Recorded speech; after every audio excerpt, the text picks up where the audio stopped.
il faut créer définitivement cette commission d'information du public. En clair, ce qu'on est capable de faire à haut niveau dans le cadre d'une campagne, avoir quelque chose qui soit désormais permanent et que l'ensemble de la presse, des juges, des élites, de la population, de nos concitoyens soient capables d'identifier qui fait quoi dans notre organisation étatique pour dénoncer une fausse information. Parce que, vous le voyez bien, Monsieur le Ministre, la frontière aussi avec une ingérence de l'État dans le débat public pourrait très très vite être contestée par certains.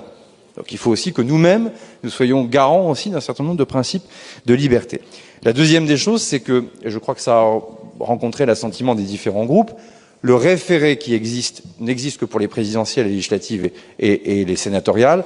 Il faut urgemment l'ouvrir à toutes les élections locales, notamment en vue des élections régionales et départementales de 2028, des prochaines élections municipales. On ne peut pas se permettre d'avoir un référé à double vitesse en fonction des élections. Donc ça, évidemment, c'est important. Et enfin, votre question était précise.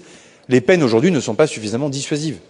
Donc il faut, et je vous proposerai, dans une petite loi, là aussi très courte, qui va être adoptée au Conseil des ministres en cette fin du mois de juillet, de multiplier par 3 les peines encourues pour celles et ceux qui commettent justement la production de faux contenus d'information en période électorale, considérant que la période électorale a quelque chose de sacré dans une démocratie, qu'elle mérite une protection particulière avec des outils de dissuasion qui sont particuliers.